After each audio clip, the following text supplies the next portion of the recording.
சீமான தான் நீங்க ஒரு பெரிய சிம்ம சொப்பனமா பார்க்குறீங்கன்னு, உன்னுடைய தொண்டனுக்கு அதுதான் அரசியல் தெளிவு இல்லை.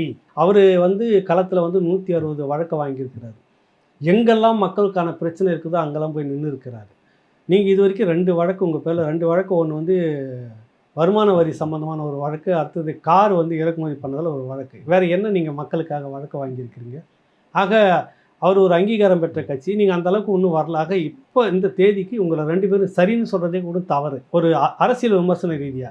ஆனா எதிர்க்க வேண்டியதுன்னு ஒண்ணு இருக்குதுல்ல. இது நீங்க உங்க கட்சி தொண்டர்களுக்கு பயிற்சி வைக்காத ஒரு அரசியல் பயிற்சி கூட நீ நடத்தாம, ஒரு அரசியல் பொதுக்கூட்டம் கூட மணிக்கணக்குல பேசி எல்லாத்தையும் நீங்க உங்க தொண்டர்கள பக்குவப்படுத்தாம, அது விட்டதனுடைய விளைவு என்ன வந்ததுன்னா, சீமான் ஒழிக சீமான். சீமான் முதலமைச்சரா? இல்ல பிரதமரா? இல்ல அதிகாரத்திலிருந்து பதில் சொல்லக்கூடிய இடத்துல அவர் இருக்கிறாரா? உங்களைப் போல ஒரு கட்சி, உங்களைப் போல தேசிய கட்சிகளும், மாநில கட்சிகளும் எதிர்த்து போராடிட்டு இருக்கிறாரு. சரிதானே? உங்களைப் போல சக மனிதனை எதிர்த்து இருக்கிற மனிதனை போய் எப்படி நீங்க ஒண்ணா ஈக்குவலா பார்த்துட்டு போராட்டம் நடத்துறீங்கன்னா, அரசியல் புரிதல் இல்லை உங்ககிட்ட. உங்ககிட்ட அந்த மாதிரியான ஆட்கள் யாரும் இல்ல.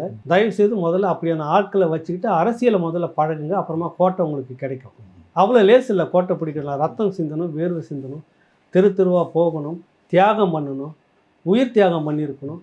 புரியுதுல்ல உங்களுக்கு? இவ்வளோ விஷயங்கள் நடந்திருக்கணும். சிறைப்படணும் மக்களுக்காக. இப்படி எதுவுமே இல்லாமல் நேராக வந்துருச்சுனாக்கா, சிவாஜி உங்களோட பல செல்வாக்கு இருந்தவரே, அவருக்கெல்லாம் கொடுத்துருக்கணும் கோட்டையை. நடக்கலையே.